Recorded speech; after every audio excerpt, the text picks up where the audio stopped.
Hello.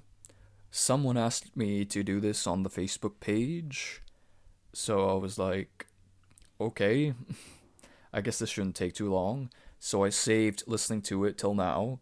I don't even know if you guys would even find this interesting, but the person asked for a reaction. I was gonna do this video wise, but I don't really I don't see how any facial reactions would be any real contribution. So, plus I don't show my face much on this channel anyway. It's not a part of the show. So, okay, so let's play this.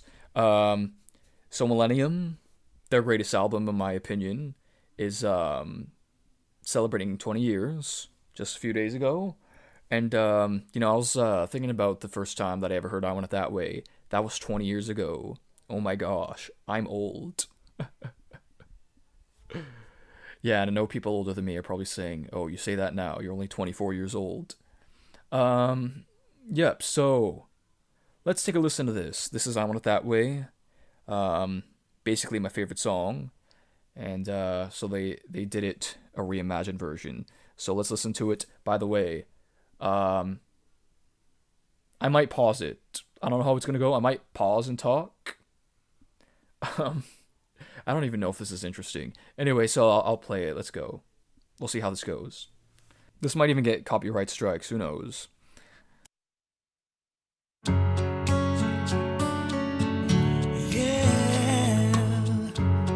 Oh, yeah. You are my fire, the one desire. Believe when I say I want it that way. I assume you've all heard it by now, and I hope that you would. So that was Brian. Brian now, and unfortunately his voice in recent days isn't as what it used to be. He's been dealing with vocal trouble, and he's not the only one. There's a few singers that have dealt with this. I know Shania Twain's one of them. But I find fascinating. It seems like she has more of a control over it than Brian does. But anyway, that's besides the point because I babble on. Um, I think a little piece of me thinks that this was a little rushed because I mean they took this is what they do with Brian now. He's not a useless singer because they can take the good takes. It might take a while, but they might be able to capture a vocal that wasn't too shaky. They might be able to use some professional mixing techniques to smoothen him out. He sang with a smoother tone, which might have been easier to control, which is fine, I guess. But in the original "I Want It That Way," he sang with a strong chest voice, and I was impressed with how strong, firm, and on point his vocals were, and very clean. Yep. So clicking play. But we are two worlds apart. Can't reach to your heart when you say that I want it that way. Tell me why. Ain't nothing but a heartache. Tell me why. Ain't nothing but a mistake. Tell me why. I never wanna hear you say I want it that way. Okay, so there's the chorus, and those of you who've paid attention to my channel, we know that they don't perform it the way they used to. Now I have a video out, and people are waiting on me to make it an updated version for "I Want It That Way" because we have the acapella tracks, the studio acapella track for it, and I can hear everything. I can hear everything that's going on. Music's gone, but a bang. That like that's great. When you have an acapella track, then you can hear everything. So Kevin doesn't start off like that. I can hear him going, ain't nothing but a heartache. At some point in '99, he would start singing it like that. I think it's a more natural way of harmonizing. So, I mean, he's been performing it like that for years. Another key difference is how he doesn't do his high falsetto, which is mimicking the melody. Ain't nothing but a heartache, ain't nothing but a heartache. That's actually how he performs it, that high. In fact, in I Want It That Way, all of his vocals are these very high falsetto notes that would amaze you. And he sings the whole way, he sings the whole song like that, which I don't know how that is on his voice. He probably hates singing like that.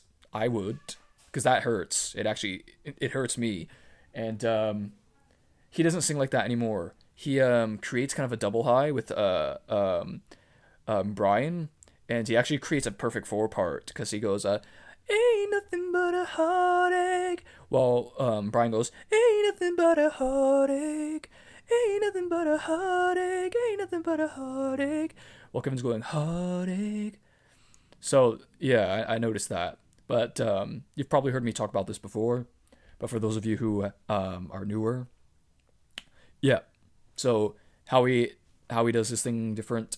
Their vocals are just different now. Well, not completely different, but somewhat different.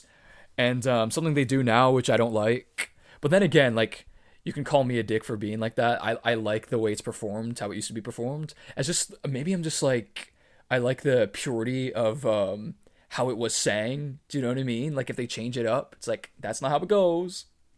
Maybe that's just me being a dick about it. But now they perform it like this. Instead of a harmonized, I want it that way, they all sing in unison, I want it, and then they come out of it, that away, and that away. And my original I Want It That Way music video, which has, not music video, tutorial with thousands of views on it, Kevin goes, I want it that way. He would sing it like that live. We will explore the actual studio a cappella eventually. But Kevin doesn't sing that. In fact, it's empty. There's no low harmony. And that's how they perform it live now. And have you guys seen that video where it's Brooklyn Nine-Nine? I love that show. I'm way behind on that show. And then you see the criminals singing I Want It That Way, right? And they're harmonizing to it. I have a small theory that they watched my video. I have a small theory that they watched my video. It's like, oh, how do you sing it? Looked it up. There was me, and they sang it because they sang the low harmony, just like how I showed you guys. And where did they have just some vocal coach come and tell them to do that, or did they just quickly watch my thing and have them learn it? Could be me. So that's different because it actually sounds like this. Tell me why ain't nothing but a heartache, ain't nothing but a mistake. Tell me why I want it that way. Clicking play. Am I your fire? No one yet desires. I know that's too late, but I want it that way. Tell me why ain't nothing but a heart. Tell me why ain't nothing but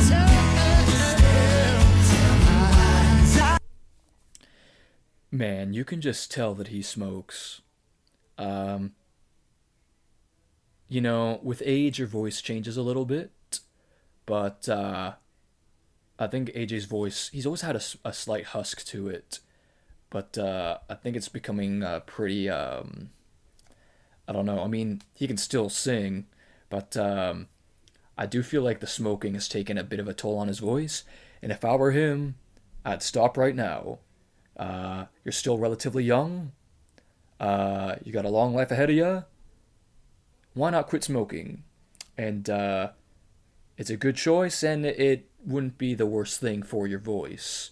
We already got one member who's got vocal problems, so you know, not smoking would be a good idea. And not smoking also saves a lot of money. Cigarettes are not cheap. And yeah, I mean, AJ, he still sounds good. I mean, he still hits his notes, but you know, I can't help notice that he's kind of got the smoker's voice creeping in on him. So, clicking play. I never wanna hear you say I wanted it that way. Now I can see that we've fallen apart from the way that it used to be. Yeah, no matter the distance, I want you to know that deep down inside of me, you are.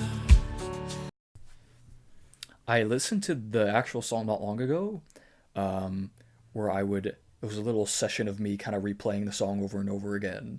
I do that sometimes.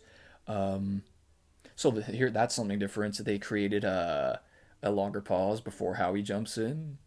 So that's something different. My fire, the one desire, you are.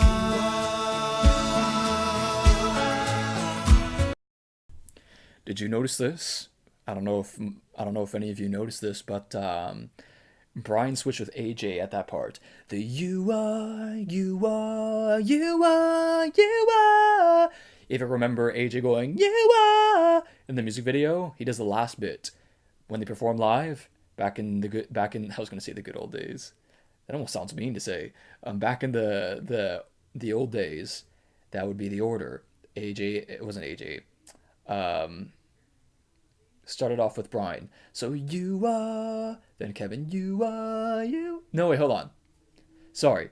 It starts off with Brian, Kevin, and AJ. So you are, you are, you are, you are. The you are was always AJ. But I guess since Brian's having more trouble keeping certain middle range notes steady, they gave him the highest one. You are. When Brian seems to have a better time holding his notes with more of a belting type of high note scenario. For example, in a world like this, he could go, in a world like this, without shaking too bad, which is interesting. I really wonder if there's any training or surgery that he can get done. Keep sending prayers his way. I believe in miracles. Why not? Why not pray for the guy? Um, yeah, but did you notice that? I did, and they did it in this recording. Clicking play. Don't wanna hear you say nothing but It sounds to me like Nick actually went for the belt. He doesn't do it anymore. Um, I don't even know remember. I don't know even know the last time he did. Um, Perhaps like 2005 on, he just stopped. Maybe he like voice cracked really bad once and it embarrassed him, so he decided not to do it anymore. I know with age, sometimes your vocal range can shrink. He performed it here. Um, the note is pretty high. Um, I can hit it, but I wouldn't perform it because I know I'm a strong baritone, so I can hit it with like a few takes, and I might not even be able to sing the whole thing. Like I have to cut it up. Like I'll do the "Don't wanna hit you." It's like okay, I nailed that bit. Cut, and then go say yeah yeah yeah. He hit it here. Why'd they make it so quiet though? Um, from what I can hear, it doesn't sound too bad. And they have technology now. They can probably auto tune it and polish it up. Um, why lower it like that? I don't know. Was Nick insecure to have it loud? I don't think so. Sounded good to me. Why is it so low? I don't know. Because that part was kind of an essential part of the song to build up the last bit. Everyone remembers that part. So I don't know why it's so quiet, but he performed it, and I'm happy he did. Because it'd be different if it was like falsettoed, you know? But okay, click and play. nothing but a miss. I wanna hear you say, never wanna hear you say, oh yeah, I want it that way. So that section, I actually grew into loving it. Um, After understanding how it's a little bit more complicated than you think it is, and the actual track. Here, they're not performing it the way it was performed on the actual track, which we will explore down the road. Be patient with that. It'll be exciting. It'll be an exciting time. Um, that's They didn't perform it at all the way it was. It sounds like Kevin jumped up a vocal slot. See, I see it all visually, right? They're vocal slots. Um, Kevin jumped up a vocal slot uh, because ain't nothing but a heartache, ain't nothing but a heartache, but a heart. I'm trying to think it up right now. It's kind of complicated because I'm not constantly listening to the audio. But he Kevin's vocal here is something along the lines of ain't nothing but a heartache, ain't nothing but a mistake, something like that. Ain't, but here's going ain't nothing but a heartache, or heartache ain't nothing but a. I do hear a vocal going ain't nothing but a and nothing under it, which is trying to which kind of sounds like to me that he's put himself an octave above. Um, is there five or more in the actual track?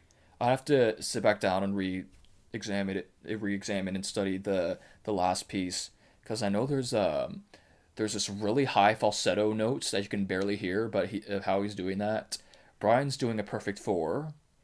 He's actually doing a perfect four. You can hear him going mistake, and he's belting it. I love that mistake in the actual song.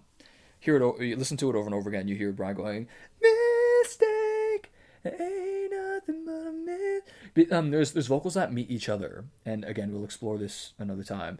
Mistake, ain't nothing but a mistake, ain't nothing but a mistake. There's vocals that meet up.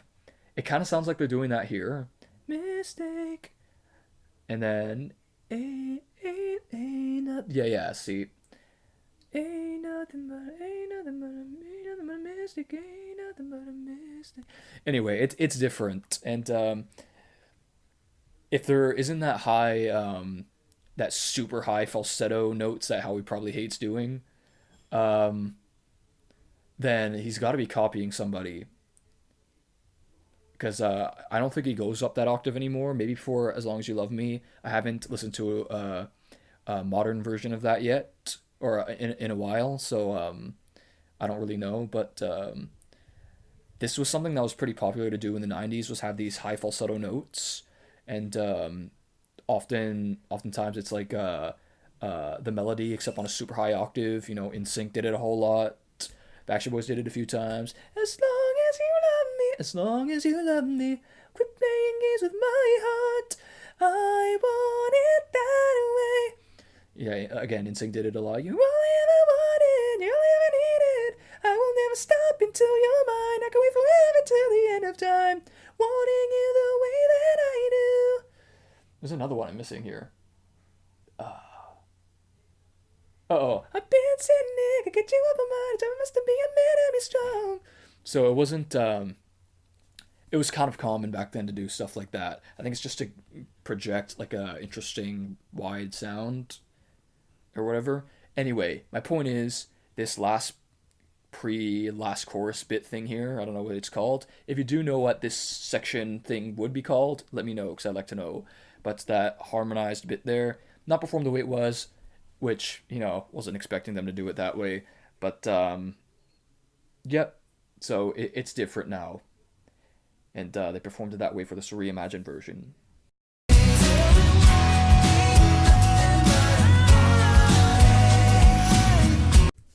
I'll admit, that Brian vocal sounded weird. I'm like, is that Brian? I think, yeah, I mean, it's him, right? But it just sounded kind of weird. It didn't sound like Brian. I guess he's trying to perform it. He's trying to put on like a different voice that would hold it more steady. And it breaks my heart to hear him have to go through this because I know how frustrating it must be. I feel frustrated when I can't hit a note that I'm trying to do because singing on perfect pitch is actually pretty tricky. Um, yeah, again, they for some reason they're making the belts really low. The mixer made the belts low for some reason. Not entirely sure why they're doing that, but whatever. But Brian goes for his belt moment, and it's a great part of the song.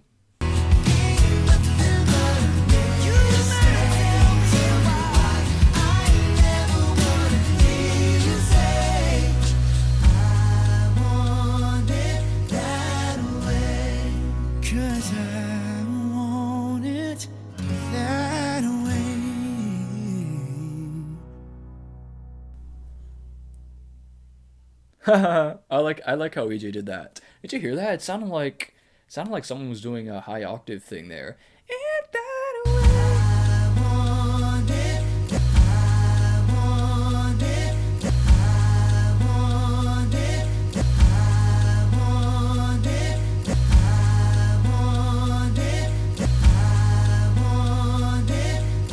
Hear that like what? Fascinating. Hold on, was it there the whole time? Let's see. Let's see if I can see. Or let's see if I can hear it, I mean.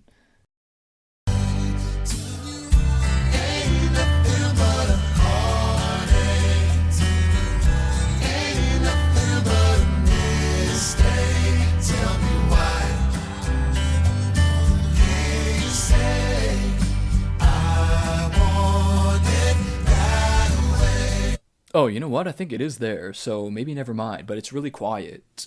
Um, I guess since this is more of an official Backstreet Boys thing, he's kind of like, yeah, I remember what I used to do. I'll throw it in there too. Because it sounds like it's there, but it's really quiet. That's my favorite part of the chorus. Mistake, tell the mistake. You get to hear that three-part blend.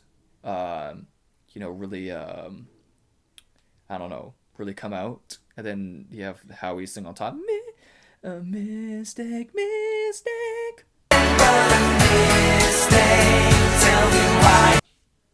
And all around the song sounds definitely more soft.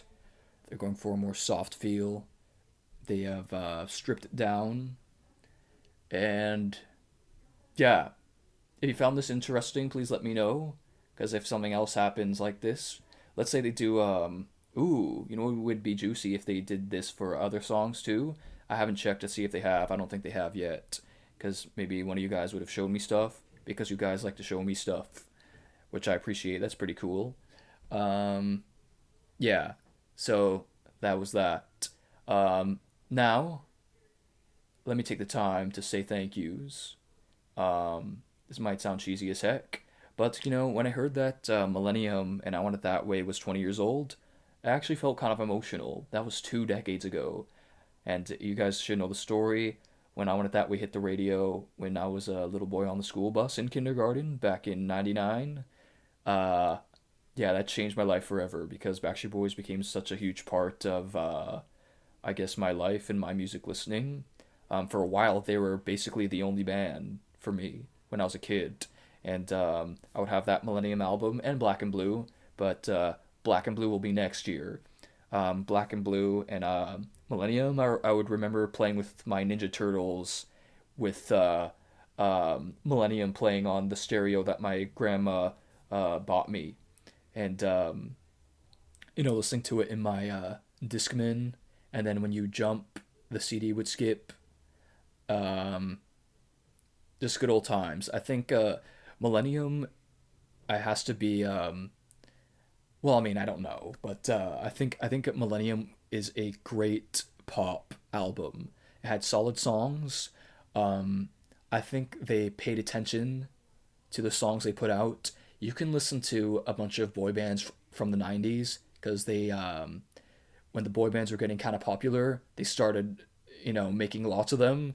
And one of the reasons why I think Backstreet Boys and NSYNC made it was because of kind of how careful and actually how give me a second. Turning on a lamp, it's dark in here. I think Backstreet Boys and NSYNC worked because of well, for one, they had talent, they had the musical ability, but the songs they put out were pretty decent. And although boy bands, and especially 90s boy bands, can be very cheesy, I think they came across as they had more attention, if you know what I mean, put on them. Whereas other boy bands, they would just have like really cheesy kind of mindless. There we go, kind of mindless pop, and you can really find that in some of like if you dive deep into the internet and see some of these European boy bands that they put out at the time in the 90s, you can really see the quality difference with some of the mindless garbage bubblegum pop, which I understand when someone hears that, they can't take it that seriously. It sounds really mean, but it's kind of true. Like I wouldn't pay attention to them. With groups like NSYNC and Backstreet Boys, I value the vocal input that they put in there, and they had some good, smooth pop songs back in the day. And you know what's funny? NSYNC's first album, they had a lot of those like Euro dance music that was popular in like the mid '90s, and they had songs like that on their album, which I don't think worked when the pop era stuff came to the US. That kind of thing wasn't that big of a deal when it came to like pop music, but they for some reason did those, and I don't think anyone even like pays attention to those songs. Like if you go back to NSYNC's first album, it's like what is that? Like that and they're like singing to stuff like that. It's like this sounds weird, dude. I don't know why you did that. It's because the Euro pop stuff was or Euro dance, whatever it's called, was popular at the time. And keep in mind, NSYNC, they had this long drag of promotion. So from like 1997, they were trying to put out some things. So it was, it was a little earlier in the 90s where this kind of thing was popular. So I think they just kind of brought that string of that stuff in when they released their stuff in like the later 90s, 98. But anyway, I was trying to say my thank yous. It's like if I don't expect Backstreet Boys to even watch these. People make their videos, right? Um, that song started it off, right? Was I Want It That Way. Then I've been a fan ever since. Been a fan since the 90s. And here I am. You can look all over my channel. I've spent hours studying the crap out of their songs, trying to piece out everything. I haven't always been right. And I'm trying to work on that. I have plans to put out all these videos and try to fix things, and I'll be honest, it's annoying. Sometimes I'd rather just sit down and draw. But yeah, just hey Backstreet Boys, thanks for all the good times. Millennium is probably still my favorite album if I really think about it. You guys Show Me the Meaning, I Want It That Way, Larger Than Life. One's pretty cool. I remember as a kid I really loved Don't Wanna Lose You Now. Used to sing that a lot. What else is on there? Oh, Perfect Fan's a beautiful song, and it was written by Brian. Such a beautiful piece. Harmonies are nice. You got the little choir thing. I heard that I think he went to school with some of the people that sang on the song, like he did choir with them or whatever it was, or he did music with them when he was younger. What else? Don't Want You Back. I liked that song as a kid. I don't tend to be that attracted to the more like attitudey, ow, ow, ow, ow type of boy band songs. Do you know what I mean? But yeah, what else is on there? Those good songs. Oh, that was on there, wasn't it? The I Need You Tonight. That's a cool song. And I don't know, I don't know if I just grew up with the album, and that's why I like it so much, but like I love that album, man. I think it's good. I think it's a solid late 90s pop album, and I think it's their best album to this day. Even though they've done some great work. I know a lot of people love Never Gone. I think Never Gone was a great I do like Never Gone. I like what they did with it. Trying to put a different spin, and also kind of trying to make it a little more moderate and modern, if you know what I mean. Because a lot of Millennium was very pop. But yeah, and so I appreciate I appreciate the music. I appreciate the good times throughout all the years. And the great thing about music is that it doesn't go away. I can listen to I Want It That Way until I'm 90 years old, which I just might do that. I mean, I've been listening to it between the ages of what, 5 and 24. I guess technically that's not true because I didn't get my hands on the CD until a little later. But I was always hyped when it came on the radio because it was my favorite song.